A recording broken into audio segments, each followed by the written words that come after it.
Bwana wetu Yesu Kristo, tunakuinua na tunakutukuza. Umejaa nguvu na mamlaka. Uweza wako Bwana Jehova Jireh ndio nguvu zetu. Pokea sifa, ni kwa sababu umetuinua na ukatoa katika hali yote ile Bwana tulikuwa imetufunika na tulikuwa tumeshindwa ya kwamba vile tunafaa kufanya ndio tukaweza kusimama katika mwanya. Lakini neno lako Bwana vile tu tunaendelea na kulisoma katika kitabu ya Ephesians inatufundisha na kutuelekeza vile tumepokea baraka zote za rohoni kupitia neno la Bwana, na tukaona ya kwamba tulibarikiwa kabla ya msingi wa ulimwengu kuwekwa, tulichaguliwa kabla ya msingi wa ulimwengu kuwekwa, tuliponywa kabla ya msingi wa ulimwengu kuwekwa, na tulipewa peace, joy and happiness kabla ya msingi wa ulimwengu kuwekwa. Ninakushukuru Bwana wetu Yesu Kristo, ni kwa sababu haya yote yalifanyika ni kwa sababu ya pendo lile lililo ndani yako mtakatifu juu ya mwanadamu. Mwanadamu ni kiumbe cha dhamana sana machoni pako Bwana, na wakati wote Bwana Jehova Jireh sisi tutakaposimama katika nafasi na haki yako Bwana Jehova Jireh iweze kudhibitika kwetu Mfalme Jehova Jireh, kwa kupitia kuamini neema yako Bwana na neno lako Mfalme, tutaweza Bwana kusimama katika uwezo wote na katika haki yote na utajiri wote Bwana Jehova Jireh wa mbinguni na hata wa ulimwengu. Tutautawalia sisi wenyewe Bwana, tutanena, yani tutakaa katika uwezo wote Bwana Mfalme wa ajabu. Ni kwa sababu ni kibali chako Mfalme wa ajabu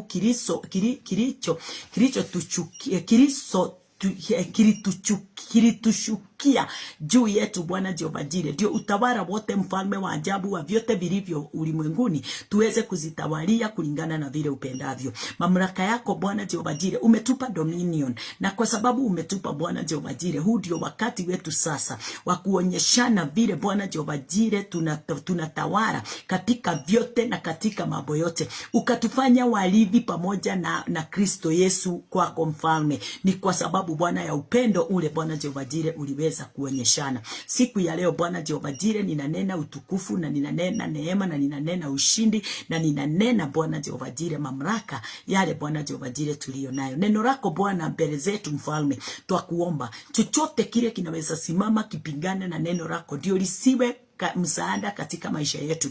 Ninakipinga na kukiweka chini ya miguu yetu katika jina lako Yesu Kristo. Nimeomba divine favor, ni kwa sababu Bwana Jehova Jireh haya yote yanafanyika kwetu kwa sababu sisi ndio wanao, kwa sababu ulitufanya Bwana watoto wako. We are chosen generation, loyal priesthood. Mwathani we niwe hinya witu na niwe tha witu muthamaki. We niwe Mwathani mututongoria na niwe mutukinyaniria maundu-ini mothe, na ni thiini wa ritwa ria Jesu Baba nitwahoe na twacokia ngatho.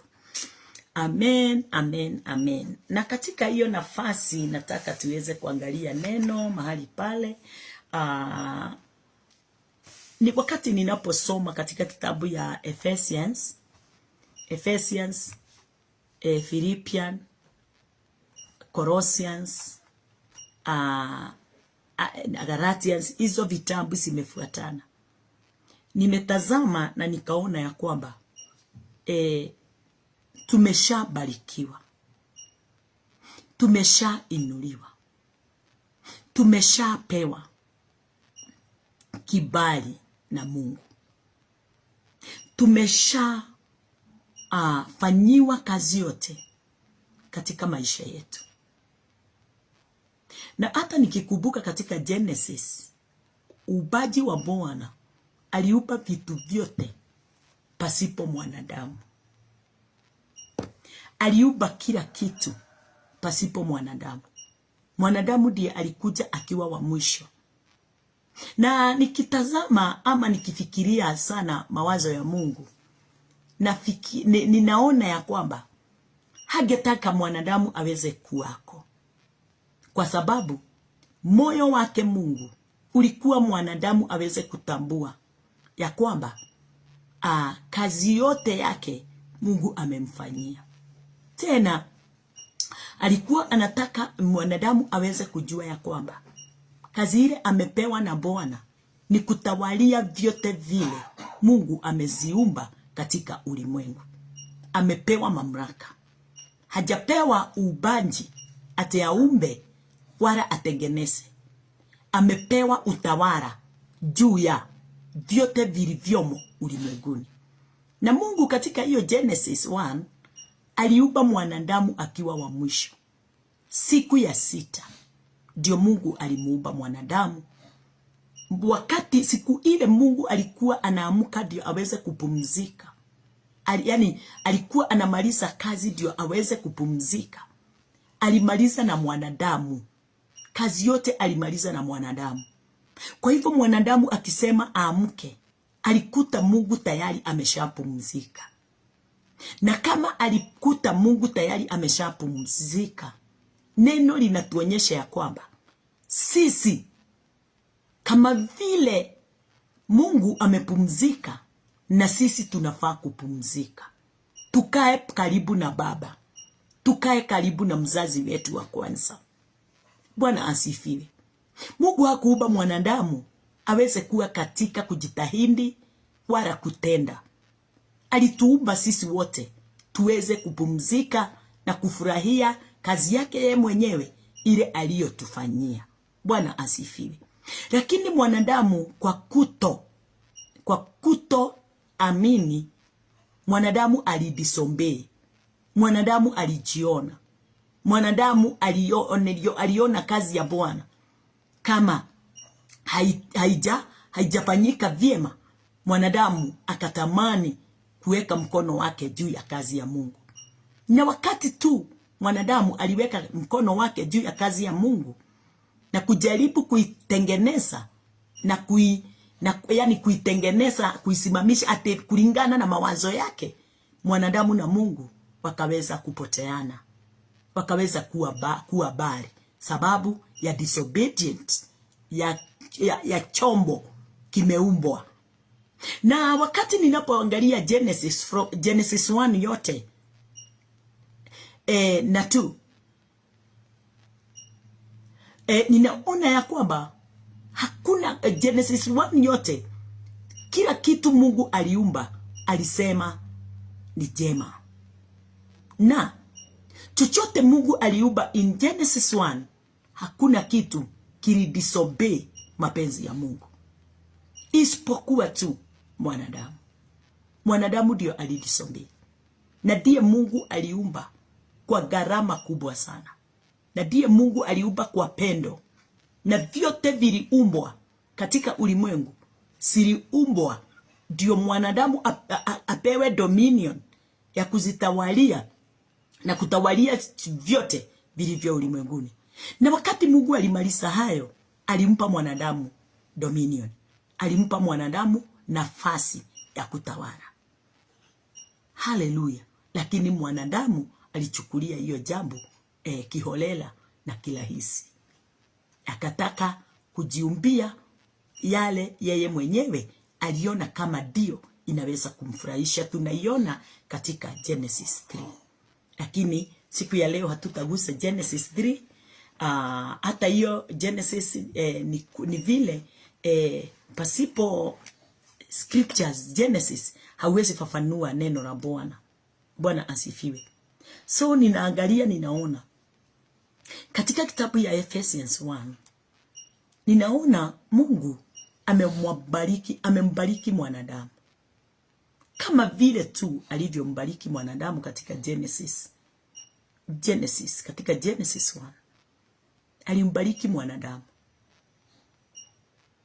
Sheria haikuwa imeingia katika ulimwengu.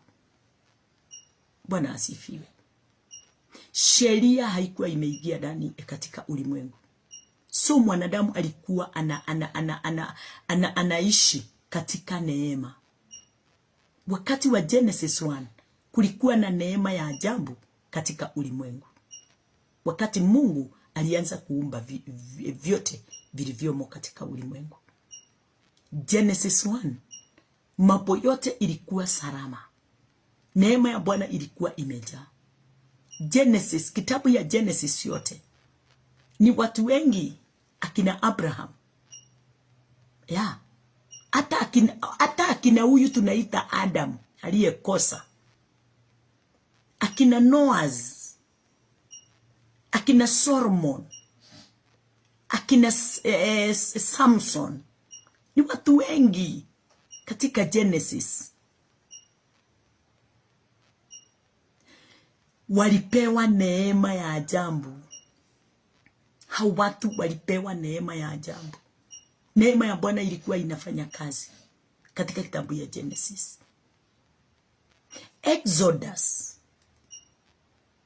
wakati Musa Mungu alimtuma aende akawatoe wana wa Israeli katika mji wa utumwa.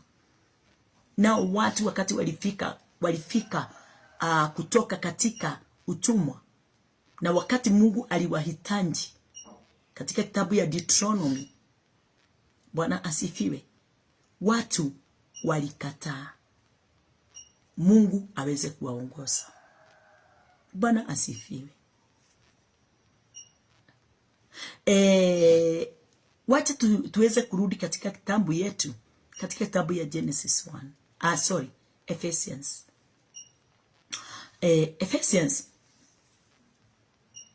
Ephesians, wakati nilikuwa ninapoangalia kitabu ya Ephesians 1, ninaiona imeweka mambo yote katika balance. Ephesians imebalance everything katika maisha ya mwanadamu. Bwana asifiwe. Na ukumbuke ya kwamba wewe mwanadamu Mungu aliumba, you are the salt of the world. Bwana asifiwe. Wewe ndiye chumvi wa ulimwengu. Again, the light of the world. Wewe mwanadamu, wewe ndiye chumvi ya ulimwengu na nuru ya ulimwengu. Na ndio neno linatuambia kwamba hauwezi akisha taa alafu uiweke chini ya kitanda ama uweze kuifunikia.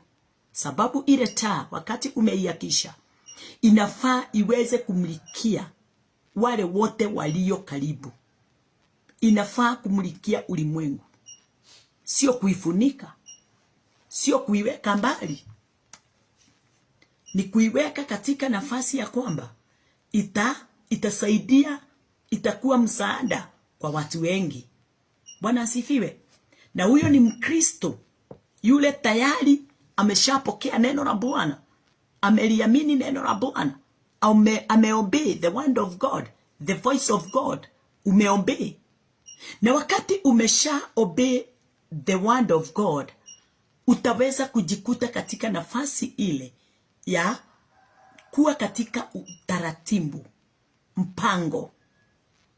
Na kuwa katika mpango wa Mungu nilikuja kutambua ni kukubali neno la Bwana liweze kukuongoza.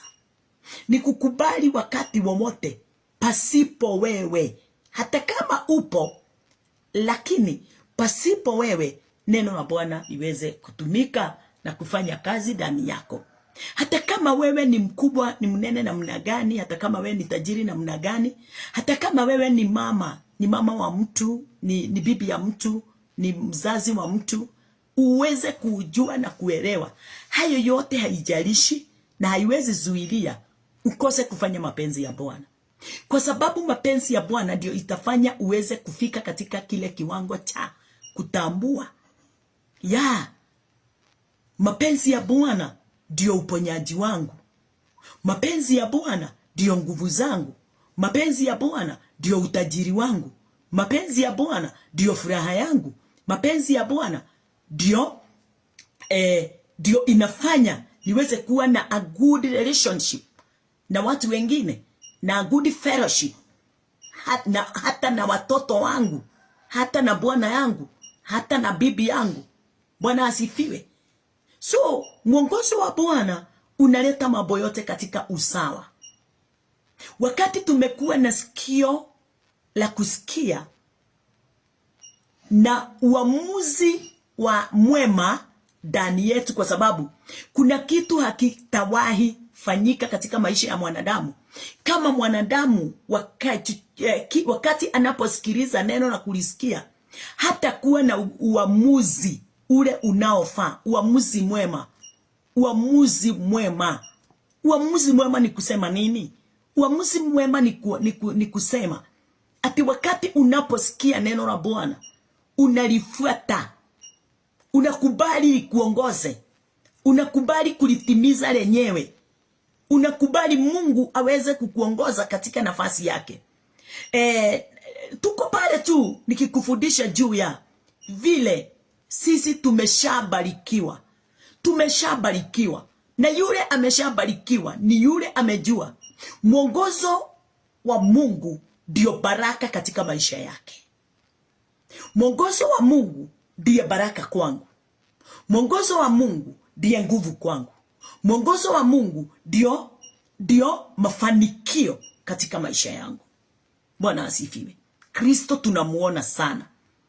Wakati Kristo alipokuja ulimwenguni, na Kristo akanena katika kitabu ya John akasema, yale yote muonao nikiyafanya ni yale Baba anafanya. Ni yasungumzao ni yale Baba ananisungumzia, anayesungumza. So Yesu akaonyesha ya kwamba hakuna kitu hata kimoja nimetoa kwangu. Hakuna kazi yangu hata moja ndani yangu. Yote Baba yangu ameifanya, ameyatimiza. Na ndio nami nimesimama katika mwanya niweze kuyatimiza yale Baba anayotimiza ndani yangu, anaofanya ndani yangu. Mimi na Kristo hatuna tofauti. Na kusema tena, mimi na Kristo katika mwongozo wa Mungu hatuna tofauti. Kwa nini? Kwa sababu neno linasema katika kitabu ya John 15 ya kwamba from 1. Nitaisoma tu. Wacha tuweze kuangalia. John 15.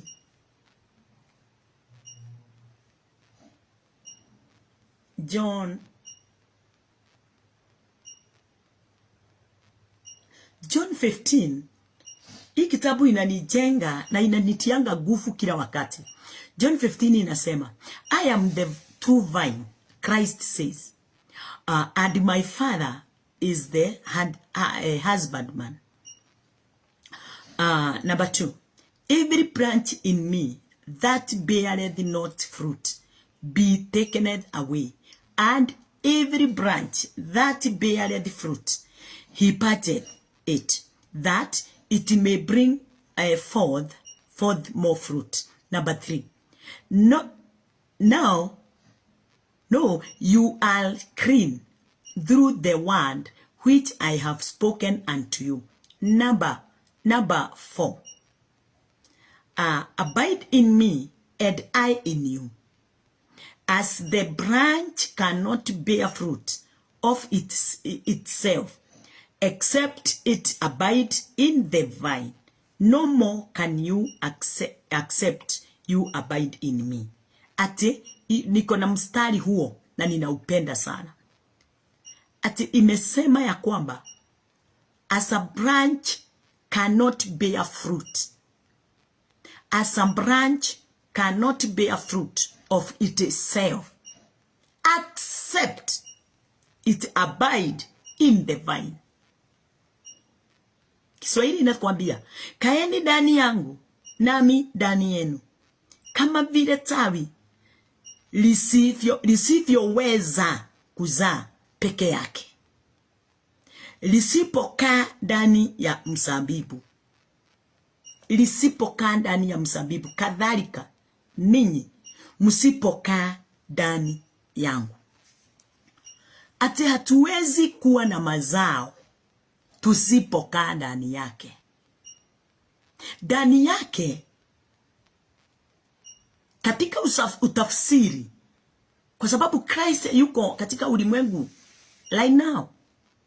Alikuwako, but now alituachia nini? Alituachia neno.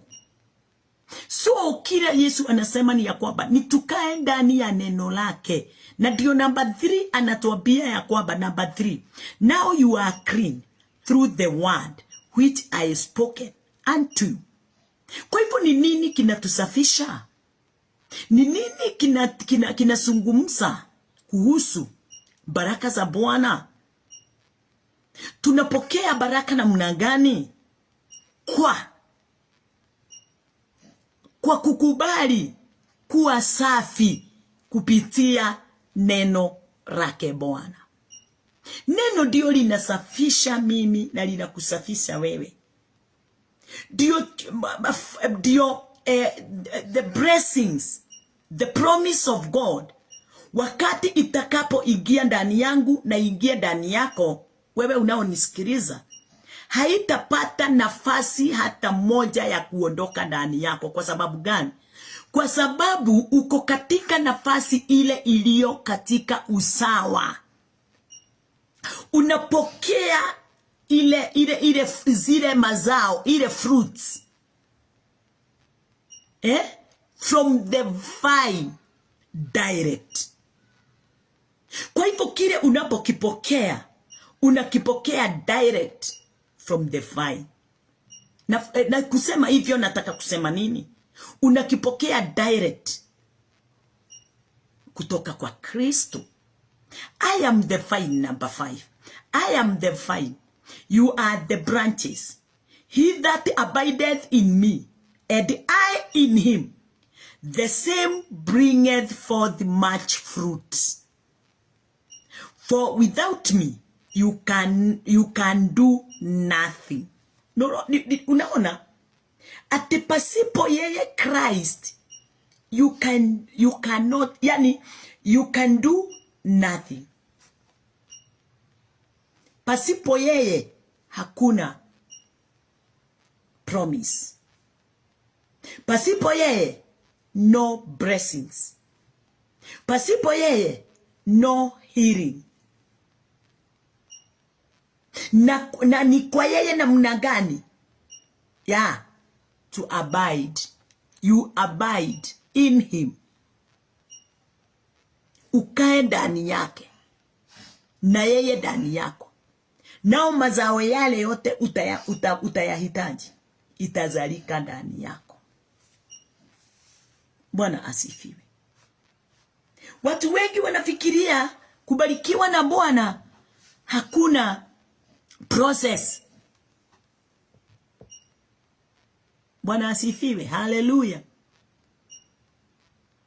Kuna process. Sio kubarikiwa tu. Haleluya. Na chochote kitokao kwa Mungu kina process. Na ni lazima mtu aweze kutambua hiyo process, hiyo njia.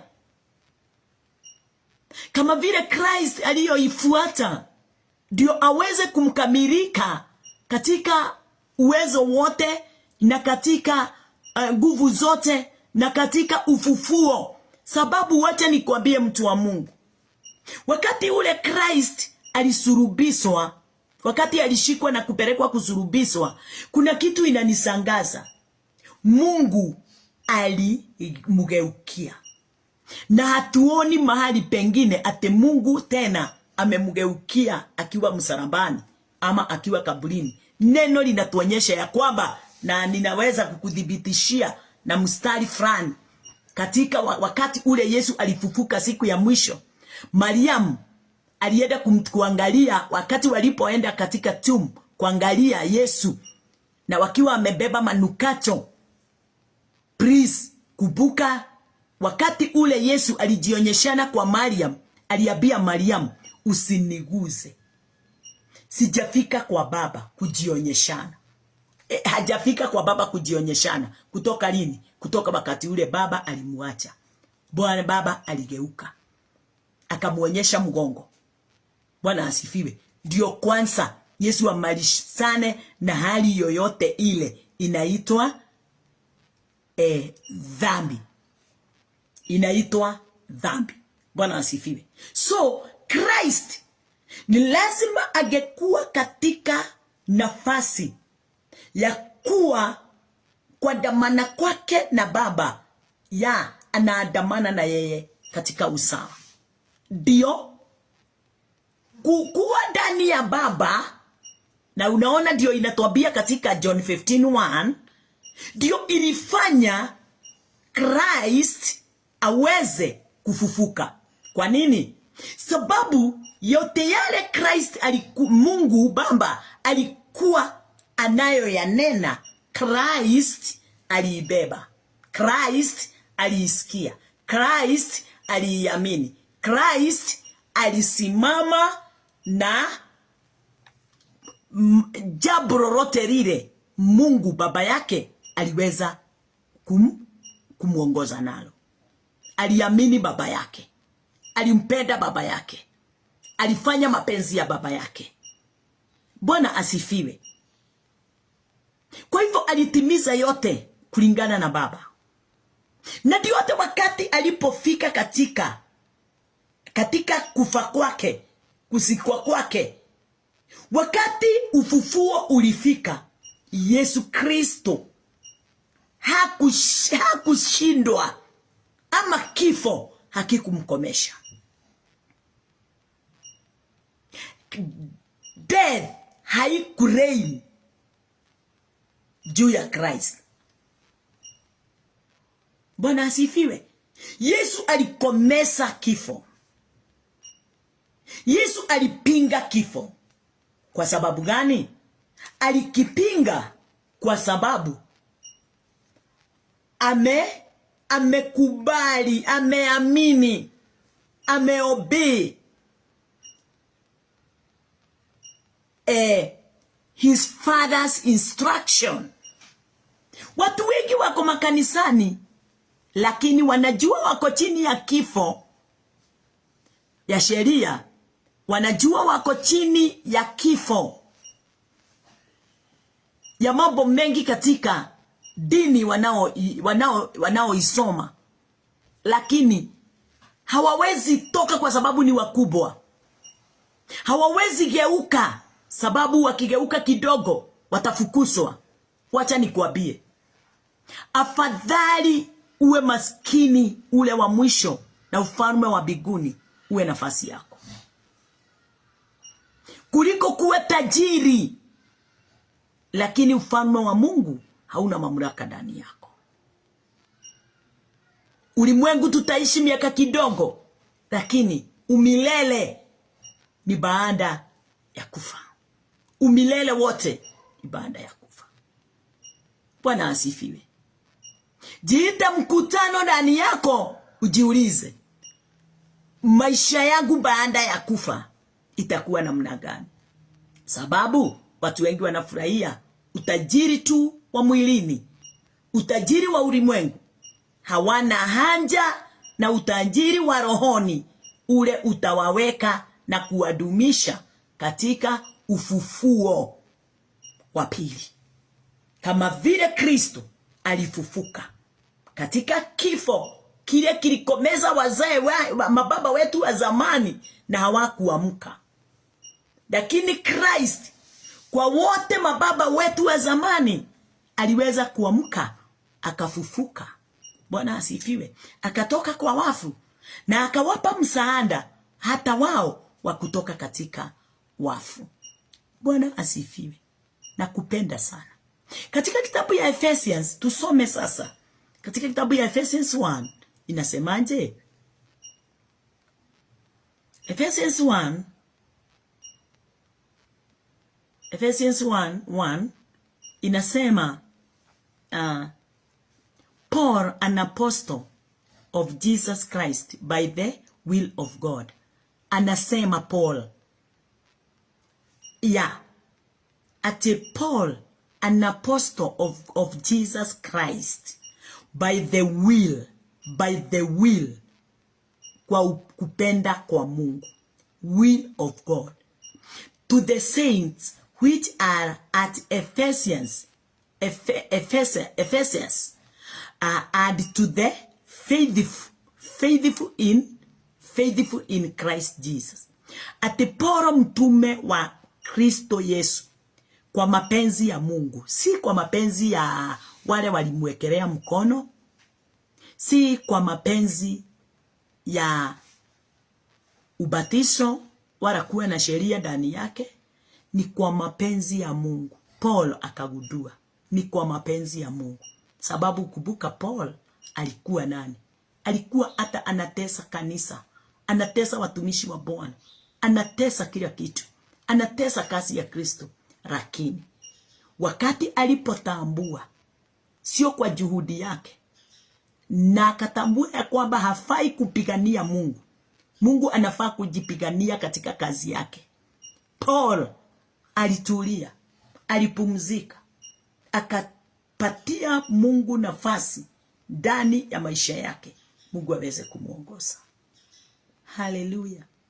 Mpaka wakati tutafika katika hiyo kiwango, tujue ya kwamba sio kwa kazi yetu, sio kwa mapenzi yetu tumefufuliwa, sio kwa mapenzi yetu tumeokolewa, sio kwa mapenzi yetu kazi imefanyika ndani yetu, ni kwa mapenzi yake yeye aliye na uwezo na nguvu na mamlaka.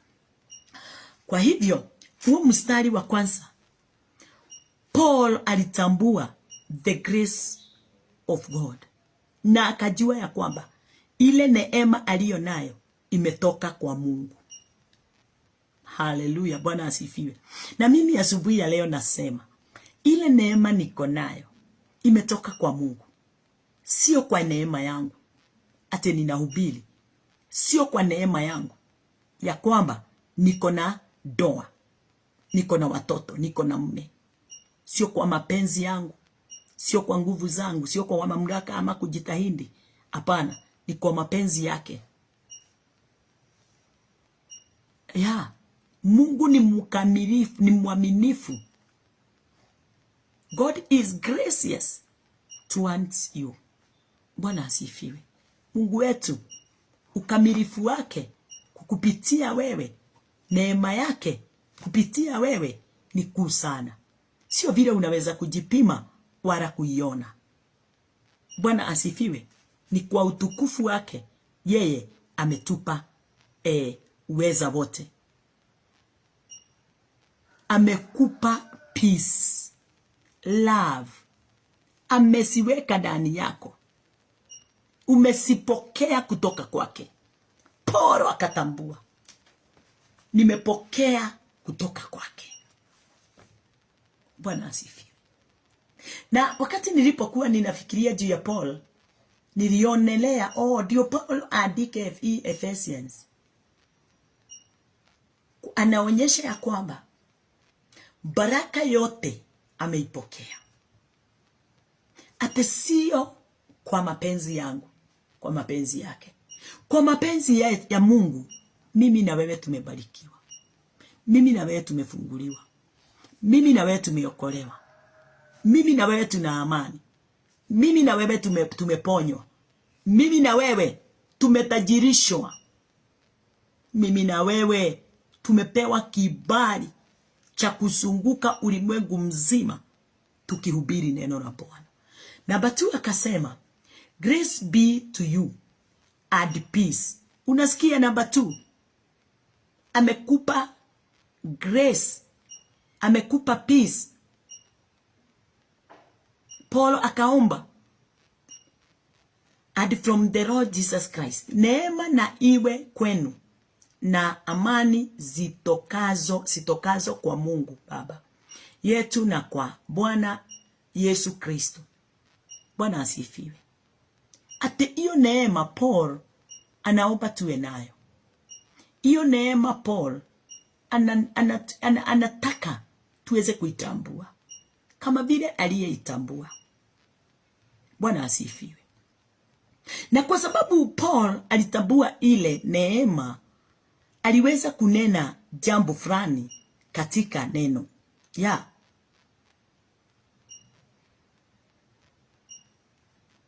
Mungu amekupa peace, happiness na kila kitu unachokitaka. Na naweza kukuhakikishia siku ya leo, Mungu hajawahi kuwa amekukasirikia maishani mwako yote. Mungu hajawahi kasirika ni kwa ajili yako. Mungu hajawahi Mungu hajawahi kutamani wewe ukose chochote unachokihitaji. Si mapenzi ya Mungu tuende miguu. Si mapenzi ya Mungu tukae katika magonjwa. Si mapenzi ya Mungu tukae katika nafasi tunakuwa na legal aid. Haya yote anakuja kwa sababu mwanadamu wakati mwingine hasimami katika nafasi yake. Haleluya. Mwathani arogocwo.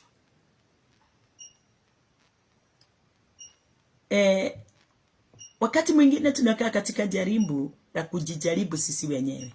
Na siku moja nikawa na nguo nilikuwa ninapiga pasi.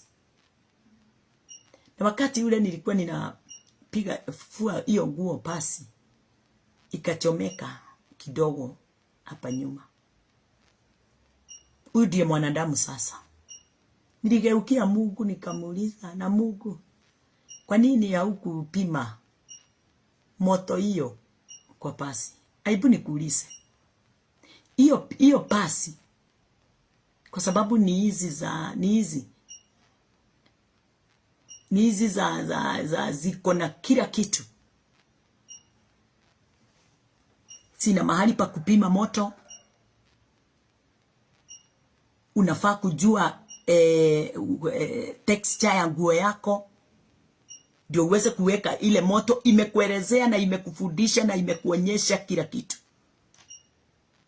Sasa unataka Mungu naye aigirie, sijui aigirie wapi, na amefanya yule aliweza kutengeneza hicho chombo cha kupiga pasi, aweke kila kitu na akupe mpaka barua ya kusoma ndio uweze kutambua mawazo yake wakati alipokuwa anatengeneza hiyo kitu, na akakuonyesha uhatari wa kila aina ya texture ya nguo wakati unapotumia hiyo chombo. Sasa nikamgeukia Mungu. Nilikuwa naenda church. Nilienda church nikiwa nimekasirika. Nakwambia mtu wa Mungu. Na nikasema nitaivaa hata kama nitaonekana uchi. Ni Mungu ataibika. Nani ataibika? Ni Mungu ama ni mimi? Watu wa Mungu, mambo mengine tunafaa kuiangalia. Tuache kuwa maskini katika mawazo. Tuweze kutajirika kama vile tumetajirishwa na Mungu. Tayari ametutajirisha. Amepatia watu hekima ya kutenda kazi. Na wakati wanapotenda kazi yote ile, hata kuupa vitu vyote, hakuna kitu hakina barua ya direction ya vile utaweza kukitumia kile kitu. Sababu ukikosa kusoma hiyo barua, ile inakuanga imewekwa kwa sababu ya ile kitu imetengenezwa ndio uweze kujua matumishi yake, utakosea. Hivyo ndivyo unaona, kwa sababu hatusomi Biblia, tunarudishia Mungu kila kitu. Tunamkosoa Mungu. Tunaona kama Mungu hatujali, hatupendi, hatufikiri.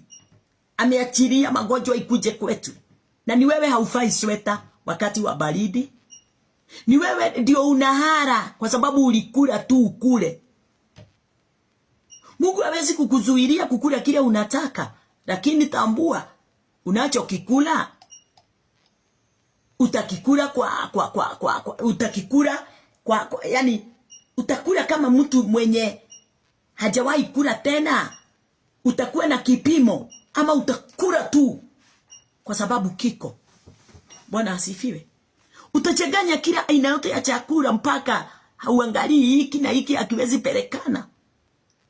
Magonjwa mengi tulio nayo ni kwa sababu sio mpenzi ya mwanga wa Mungu tugojeke.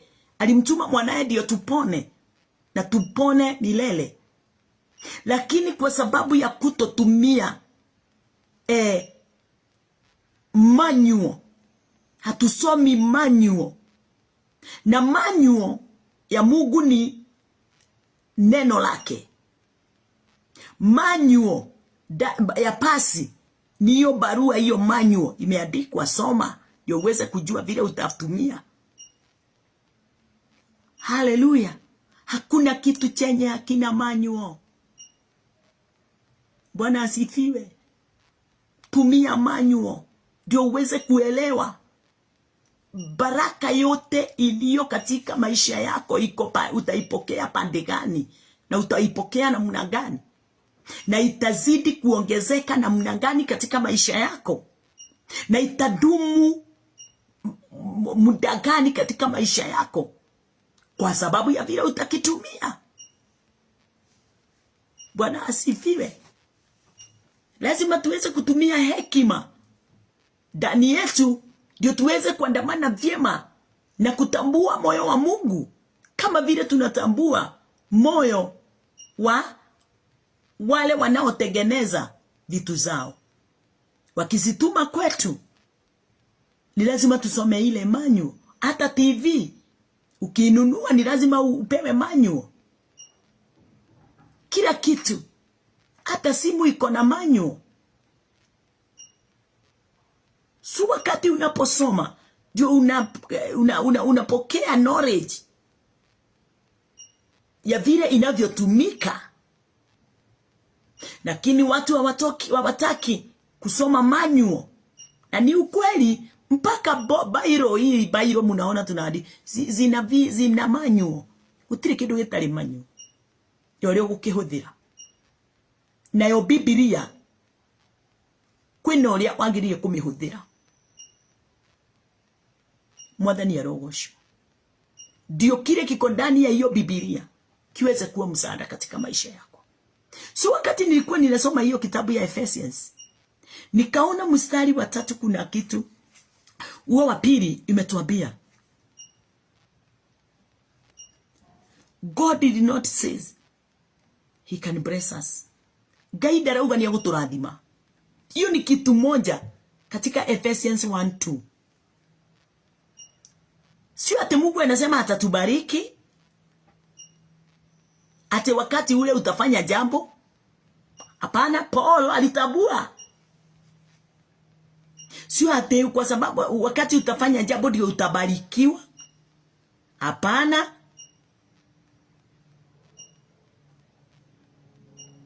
Inasema ya kwamba already he has done it. Wacha tuone. Number 3. Blessed be the God and the Father of our Lord Jesus Christ, who hath blessed us with all spiritual blessings in heavenly places in Christ. Already ameshatubariki. Tumeshabarikiwa. Hasemi tukifanya atafanya. Hasemi amefanya kwa sababu tumefanya. Baraka zote za rohoni tumeshazipokea. Wingi wa neema ya Bwana umesha kutufikia. Tumeshapokea baraka za Bwana katika maisha yetu ya rohoni. Na tena wingi wa baraka zake zote tumeshazipokea. Na ndio neno linatuonyesha kwamba na kutufundisha tusiombe. Kwanza watu tunaomba Mungu atufanyie. Kwa nini? Sababu hatujasoma manual. Sababu hatujasoma manual ndio tuweze kutambua na kuelewa aliyoyafanya yote. Ndio tuko katika nafasi ya kulia tukimuona Mungu akiwa tofauti na sisi. Na sisi ndio tunakuwa tofauti na yeye. Ameshatufanyia. Kiswahili inatuambia kwamba atukuzwe Mungu Baba wa Bwana wetu Yesu Kristo, aliyetubariki kwa baraka zote za rohoni katika ulimwengu wa roho ndani yake Kristo. Tumesabarikiwa katika ulimwengu wa rohoni ndani ya Baba wetu Kristo Yesu. Na asubuhi ya leo moyo wangu unajua na unaamini mimi nimepokea vyote. Sina haja na kushinda nikiomba ati Bwana nifanyie, Bwana niponye, Bwana nifungue. Hiyo baraka yote imo ndani yangu. Hivyo ndivyo neno linasema. Na kama hatutaliamini neno, tutajiamini sisi. Na katika maisha yetu yote haina budi ila kutugeuka na kutufanya tukaweze kuaibika. Wana wa Israeli wote walikufia nyikani kwa sababu ya kutoamini. Bwana asifiwe. Wakati tunaposimama katika nafasi ya kutoamini, tunajikuta katika nafasi ya kushindwa na kutimiza yale yote Mungu anayotaka tuweze kuyatimiza katika maisha yetu. Sababu ni gani? Sababu tumepitia katika njia nyingine. Njia sio ile njia. Yaani neno limetuambia, kaeni ndani yangu nami nikae ndani yenu. Na mkikaa mkifanya hivyo, mtazaa mazao mengi. Kwa hivyo ndio tuzae, ndio tuweze kupanuka, ndio tuweze kukaa katika wema na fadhili za Bwana, ndio tuweze kukaa katika pendo. Ni lazima tukae ndani ya mzabibu, tukae ndani ya Kristo, Kristo ndani yetu. Bwana asifiwe. Ndio niweze kuponywa. Uponyaji umefichwa ndani ya mzabibu. Neema imefichwa ndani ya mzabibu. Bwana asifiwe. Pendo limefichwa ndani ya mzabibu. Amani imefichwa ndani ya mzabibu. Utajiri wote wa rohoni umefichwa ndani ya mzabibu. So nisipokaa ndani ya mzabibu, utajiri wote wa rohoni sitaupokea. Kama vile neno linasema tutafute ufalme wa Mungu na haki yake, haya mengine tutazidiziwa. Hivyo ndivyo haya mengine yote tunayoyatamani ya ulimwengu yatakuja katika ile njia tutakaposimama, tutakapoishi, tutapanuliwa, tutazaa mazao. Mazao tutakayoyazaa sio tu ya mwilini, ya mpaka ya rohoni. Bwana asifiwe. Ninashukuru Bwana sana. Ninamuinua baba yangu kwa wingi wa utukufu wake na pendo lake. Amenionyesha na akaniongoza niweze kukuonyesha. Si mapenzi ya Mungu wewe ukae katika wakati wowote unamwambia nifanyie. Si mapenzi ya Mungu umwambie nifanyie, nifanyie, nifanyie, nifanyie. Kwa sababu baba amekupa manual, amekupa his word, uweze kuisoma ndio uweze kujua na kutambua. Nimeshafanywa. Kazi yangu ni kuamini. Kazi yangu ni kukaa na kutulia, kile nimepewa kiweze kufanya kazi ndani yangu. Sababu msaada wote katika maisha yetu inatoka katika neno, kwa kuliamini tu neno. Bwana asifiwe. Ibrahimu wakati Mungu alipomwambia utazaa, na Abrahamu wakati walipokaa na bibi yake Sara, waliona kama miaka imeenda sana. Wakafikiria ni wao hawajatimiza yale Mungu alikuwa anavyoyahitaji. Sara kwa mawazo yake makubwa akaweza kugeuka na kufikiria.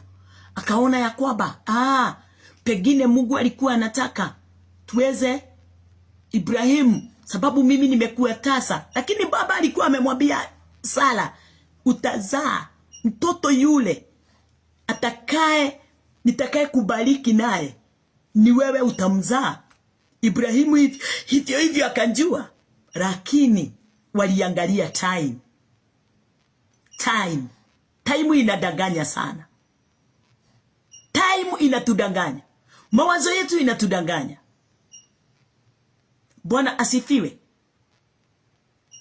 Wakati walipoangalia time, wakaliangalia miaka yao, waligeuka.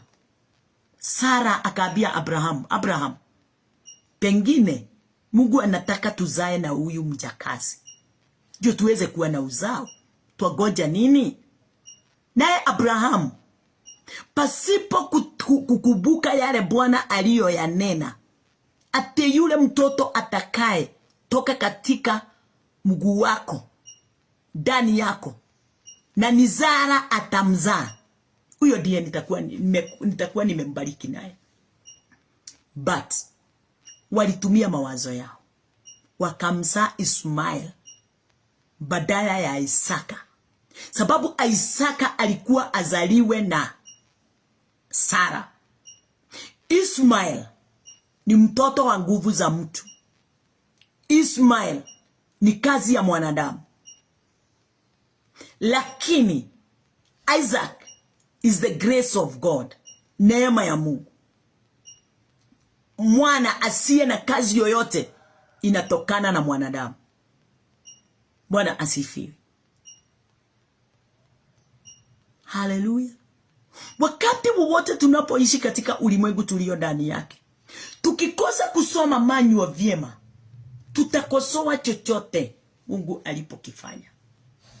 Tutajilaumu na tujidharaulishe katika ulimwengu tulio ndani yake.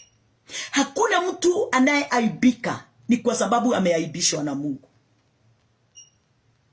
Haleluya. Hakuna mtu anayeaibishwa ati ameaibishwa na Mungu.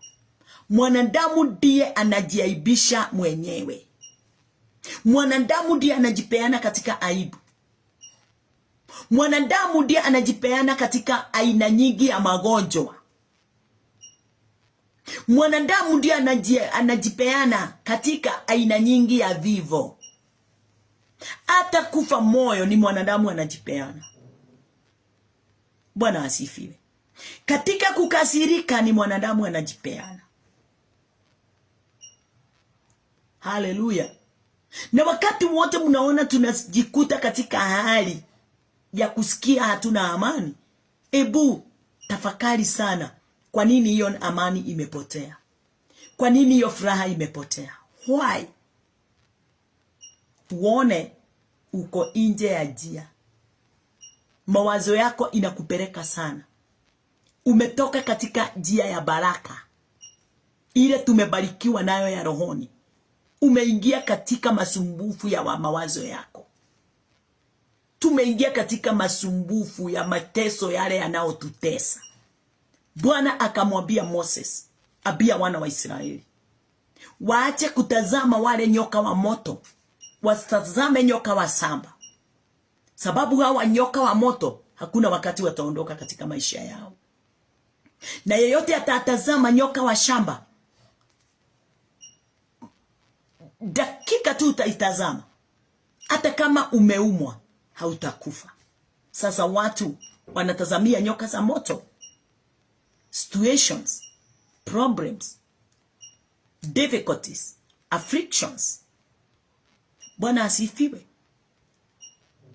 Tunatazama hayo, macho yetu yanakaa chini ya hayo, mpaka tunapoteza baraka yote ile tulibarikiwa nayo. Tunapoteza amani, tunapoteza mpaka ndoa, tunafanya watoto waweze kuangamia, tunaharibu makanisa. Kazi ya Mungu inasarabatika kwa sababu kuna mtu alitumia mawazo yake akasarabatisha mateso na shinda ndani ya kanisa, katika miongoni mwa washirika. Sababu ya mawazo yake ile aliyoyatumia, akifikiria anatumia hekima. Na ukimsikiliza anasema, Mungu ameniambia, nimeongozwa na Mungu. Mungu anasema fulani hakai vizuri. Hiyo sio msemo wa Mungu. Bwana asifiwe. Mungu ametupa manual, the only one Bible. Bible si Biblia. Akili zako si Bible. Hallelujah. Matendo yako si Bible. Kazi yako si Bible. Si neno la Bwana. Hata kama uko na akili nyingi, hata kama umesoma sana, hata kama wewe ni nani, uko na PhDs, uelewe na ujue masomo yako sio neno la Bwana. Hiyo masomo inahitajika kuinuliwa na kupanuliwa na neno la Bwana. Bwana asifiwe. Hata kama wewe ni tajiri mkubwa namna gani, milionea, bilionea, trilionea, nataka kukuambia huo utajiri wako wa mali na vitu nyingi unahitaji mwongozo wa neno la Bwana Ndio hiyo mali isikutawalie. Uitawale. Uitawalie wewe mwenyewe. Bwana asifiwe. Haleluya. Tunahitaji hekima kubwa sana wakati tunalea watoto. Na ndio niweze kulea mtoto kulingana na mapenzi ya Mungu, ni lazima neno la Bwana liweze kuwa mwalimu ndani yangu. Bwana asifiwe. Kukaa na kudumisha roho wa Bwana ndani yangu, ni lazima neno la Bwana liweze kuwa ndani yangu kwa utajiri mkuu sana. Ndio niweze kukaa na kudumu katika mwongozo wa Mungu. Haleluya. Kila kitu ni neno la Bwana. Hata kuishi na mume, kuishi na mke ni neno la Bwana. Na ndio neno linasema kaa na mke wako kwa hekima, sababu anaweza zuia, ndio maombi yako wewe mwanaume iweze kusikika. Ni neno linakufundisha. Ni neno linakuelekeza. Mwanamke ti mwanaume wako. Mwanaume mpende bibi yako. Hii yote ni mwongozo wa neno. Na wale wote walio nje ya hayo, maisha yao haiko katika ukawaida. Bwana asifiwe. Haleluya. Na kupenda. Kwa hivyo neno la Bwana katika huo mstari wa 3, neno likatuambia tumebarikiwa na baraka zote za rohoni. Mstari wa 4 ukasema, wa 4, according as he has chosen us in him before the foundation of the world, that we should be holy and without blame before him in love, kama vile alivyotuchagua katika yeye kabla ya kuwekwa msingi wa ulimwengu. Alituchagua kabla ya kuwekwa msingi wa ulimwengu. Ametufanyia everything. Hatuhitaji kitu chochote. Ile kazi tumepewa kubwa ni kumshukuru yeye ametufanyia hayo yote. Shida yetu ni nini? Tunaongozwa. We are controlled. Bwana asifiwe. With what we taste, smell, see, touch, feel. Na wakati tunakubali hizo zote ziweze kukuongoza, ni kuonyesha ya kwamba tunaongozwa na physical, mambo ya ulimwengu wa kawaida. Badala ya tukubali kupenya katika supernatural, ndio physical iweze kuwa aligned. Tunaongoza supernatural na physical, na haiwezi kuwa twinned. Kama kuna kuongoza, ni spiritual iongoze physical, na kuna wakati itabadilika. Ni yote ya rohoni iongoze ya mwilini. Ni mawazo yetu hii ya mwilini iongozwe na akili za Bwana, the word of God. Pasipo hayo utayafuata tu yale una taste, see, touch and feel. Na utafikiria uko katika usawa.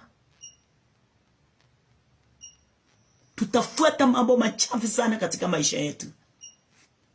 Bwana asifiwe. Wakati mwingine hata tunasema mimi ni mgonjwa, na daktari amesemaje? Niende ndimwire ngathie na ni ainderirwo wega biũ ni daktari akinjira thina ũcio wĩna guo wa mũgongo ri, tondu ndaonete ni ka accident ndani nayo ya bike. we uronekana mwisho wako utamalizia kwa wheelchair. Na saa hiyo alikuwa anasema hivyo, alikuwa anaandaa vile nitawekwa chuma kwa mgongo. Daktari anaweza sema jambo lolote, na tunafaa kuwatii sana na kuwasikiliza vizuri. Lakini kuna jambo moja lilikuwa ndani yangu. Neno la mwisho liko katika kinywa cha Bwana. Yes, daktari amesema, na sipingani naye, sababu ni kazi yake, ameisomea. Na Mungu anatii daktari, sababu daktari anafanya watu wengi wanaofanya kazi yake waweze kuishi. Na njia gani? Matibabu mengine daktari asipokuwa hapo, mambo mengine itakuangusha tu, itakuua. Nege harwo gatema, na ni uria ndite ta kirimu. Daktari ahe dawa, ndume ruharo, thie na mbere na kuhunjia. Tondu nuworire ta muguruki, nuwotukanirie irio ciothe. Kurahitajika dawa iria guthie against that problem.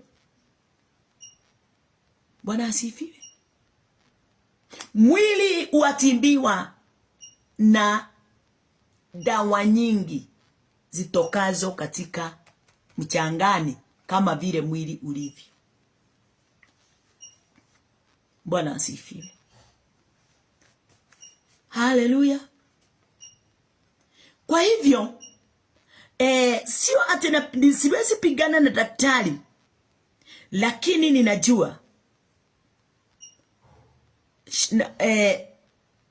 neno langu la mwisho limefichwa ndani ya neno.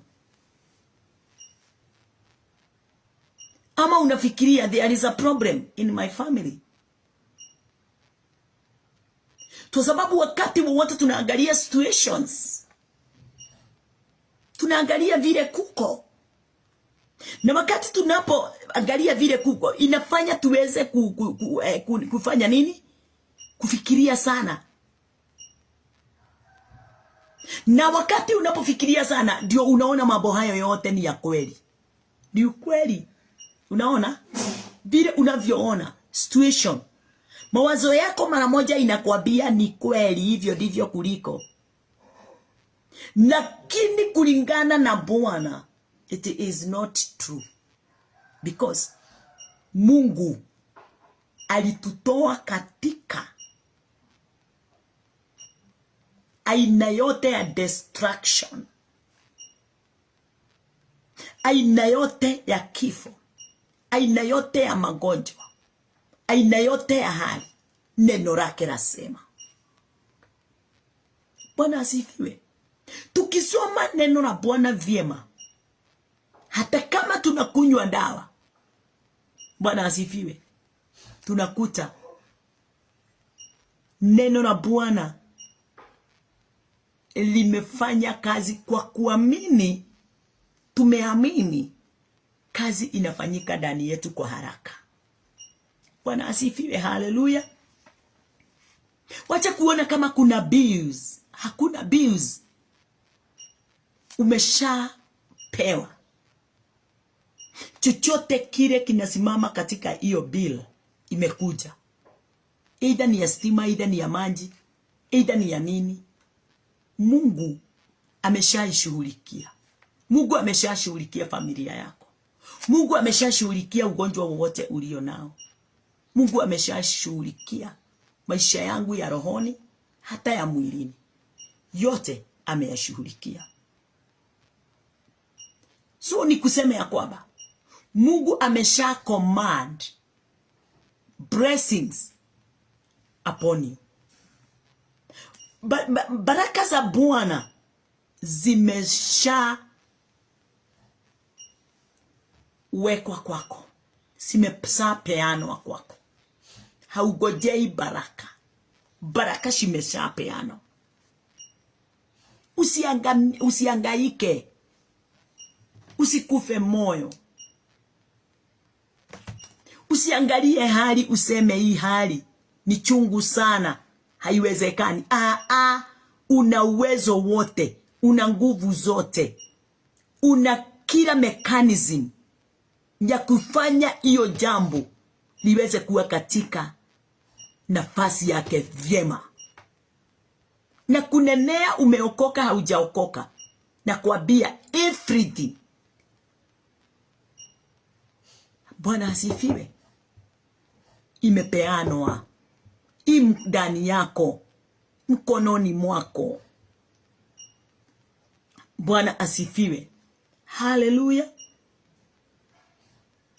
Kwa hivyo wakati wa kuambia Mungu nilikuja kuutambua, ate Bwana nifanyie, ni lazima niangalie kile ninaambia Bwana nifanyie.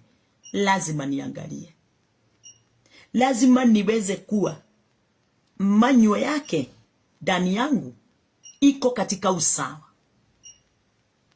Bwana asifiwe. Kwa sababu ninajua kabisa na kikamilifu kwa ukweli na kwa haki, nimeshabarikiwa, nimeshapewa baraka zote za rohoni, na every situation katika maisha yangu imesharekebishwa. Kila situation Mungu amepeana nafasi yake ya uponyaji katika maisha yangu. Bwana asifiwe. Sababu wakati tunaposoma neno ni kusema ya kwamba wakati tunapoliamini neno, Mungu amesha command faith in our life. Kwa sababu neno la Bwana ndio imani.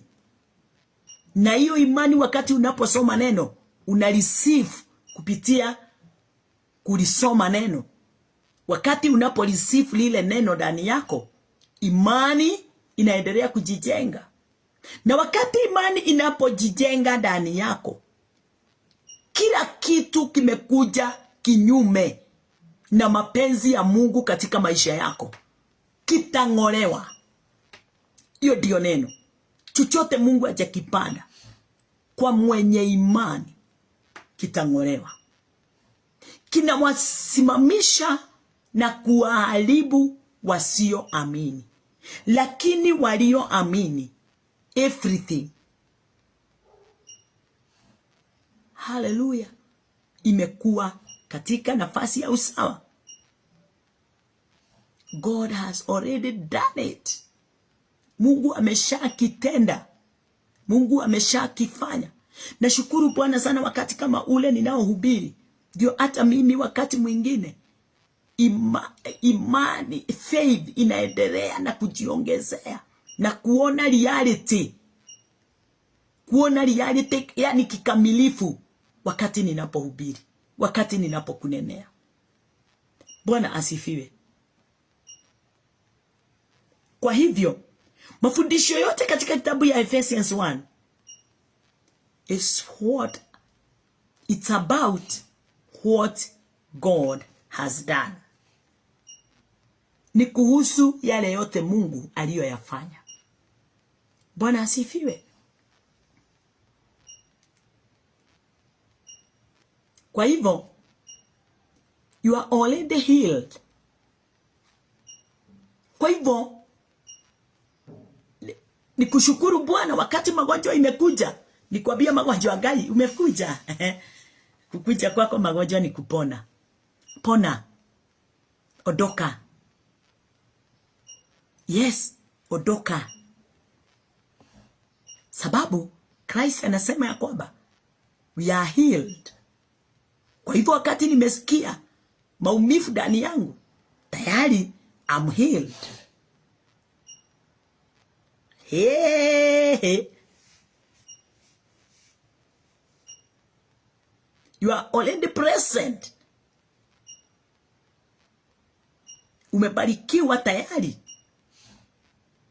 Kwa hivyo wakati ninaona kama kuna umaskini fulani ama kukosa fulani, haleluya, saa hiyo hiyo baraka zinaanza. Sababu alifanyika kuwa maskini ndio mimi nitajirike. Kwa hivyo mimi sifai kuinua na kuonyeshana umaskini. Yeye aliuonyeshana tayari. Mimi nafaa kuonyeshana kazi yake ya imani ile nilipokea katika hiyo kazi aliyoifanya ya msalaba. He has already delivered you. Alikudeliver. Hata kudeliver leo today. Aliyafanya miaka 2000 iliyopita. Alikudeliver katika bondage. Katika vifungo zote ulifungwa, yeye amesha kufungua. Kwa hivyo wakati unaona kifungo kidogo katika maisha yako, tambua, nimefunguliwa. Kumbe ilikuwa katika njia yangu. Sasa hivi leo ndio imekuja kujionyesha sana. Leo negwa ya rutorura yoke nyonio nene wayo. Onayo neruteirwo wira. Kyoho o giothe kana ni kia murimu. Kyoho o giothe ona kana ni kia family. Thina o wothe uria uigana woka niguo ukumenyithie wira wa Jesu uria warutikire muturire-ini waku. Vile kazi ya Kristo ilifanyika ndani yako. Usipoichukua kwa msaha wala kwa kujiongoza, utatambua kazi ya Kristo kikamilifu vile alivyofanya kazi yake katika maisha yako. Oh, haleluya. Na wakati huo joy, peace, happiness, goodness, utawala wake wote inaanza. Sababu umeamini. Umeamini kazi yake. Umeamini utajiri wake ule aliweza kubestow on you. Bwana asifiwe. Kwa hivyo tayari mimi nimeshapokea peace, happiness, goodness, joy. So wimbo wangu ni namna gani? Familia yangu iko na amani. Familia yangu iko na upendo. Familia yangu iko na umoja. Familia yangu ni tajiri. Familia yangu imekuwa delivered. Hallelujah. Familia yangu imeponywa. So katika mdomo wangu ni kuyanena yale aliyoyafanya, yale aliyoyatimiza. Aliyatenda kabla msingi wa ulimwengu kuwekwa. Mimi hata sitaki kujua wakati huo ni wakati mgani. Bora ninajua ya kwamba neno limeniambia kabla sijazaliwa Bwana alinifia. Bwana alinikoboa. Bwana alinisamehe dhambi. Bwana amenifungua katika wafu. Haleluya. Wakati mwingi watu wanaomba juu ya kile kile tayari wako nacho. Na ndio nimekuandikia. Wacha kuomba tayari kile unacho. Umeshapewa. Shukuru Bwana. Inua Bwana. Tukuza Bwana nacho. Tembea huku na kule ukionyeshana utukufu na nguvu za Bwana juu ya maisha yako. Mungu wakati wowote, na ndio alitupa neno lake ndio tuweze kujua na kutambua ya kwamba alishatufanyia all things. Yote yale tuliyahitaji, yote yale Mungu alikuwa anajua inahitajika kwa mwanadamu katika ulimwengu miaka yote atakapoishi, aliipeana. Aliipeana. Hata nyumba yako ya kukaa pasipo kulipa imeshapeana. Gari ya kutembea nayo imeshapeana. Yani kila kitu, amini, kimkononi mwako. Kilipandwa. Pengine upitie ile njia sio. Sababu ukikosa kukaa ndani ya mzabibu, yote utakao kutana nayo itakuangamiza. Itakuweka stress. Sio ate hautapata, sababu bidii yako itafanya upate. bidii ya Abraham na Sara ilifanya wapate Ismail kwa mjakazi. Na Abrahamu akafikiria sasa amekamilika. Naye Mungu akamwambia, nilikuambia yeye yule aliye zaliwa na Sara, huyo ndiye mwana wa promise. Watu wako na Maismaeli wengi sana mifukoni mwao, mikononi mwao, katika familia zao, katika biashara zao. Maismaels. Sababu kikamilifu katika baraka ya Bwana inatokana na vile Mungu anavyotaka ukubali akuongoze. Mwongozo wowote ukiwa wako ni Maismaeli tupu utazaa. Na wakati wowote Ismaeli atapatikana katika maisha yako, lazima ukasirike. Utakasirika. Utampoteza. Atakuwa mwiba wa kukuchoma kila wakati. Hata saa hii ulimwengu wote Ismael anatesa mwanadamu. Ismael anawatesa wanadamu. Haleluya. Bwana asifiwe. Lakini ni kwa juhudi na jukumu la mwanadamu, sio kwa Mungu. Kwa hivyo nasema nini? Hata kama unaona maisha kumekawia, umeshabarikiwa. Chochote kimepeanwa. Kimepeanwa. Watu wengi wakati tunapofundisha injili kama hii, wanaona hawa wamepoteza ladha. Hii sasa ni nini sasa nisiombe Mungu anifanyie? Kwa sababu hujasoma manual.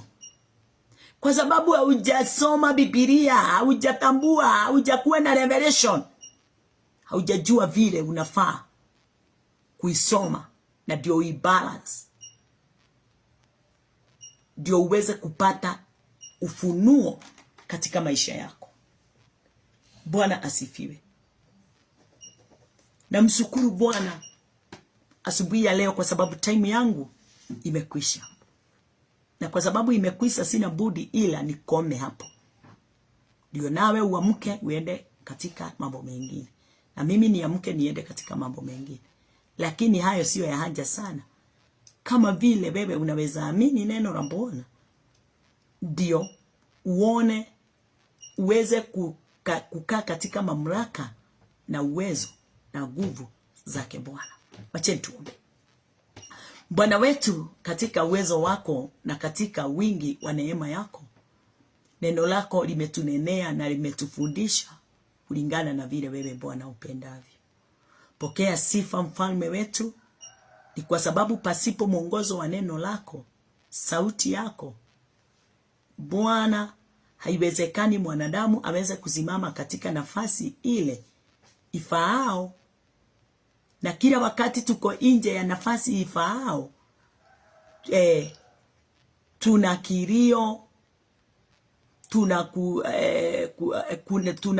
tuna kilio, tuna kusononeka, tuna aibu, tuna kuregret.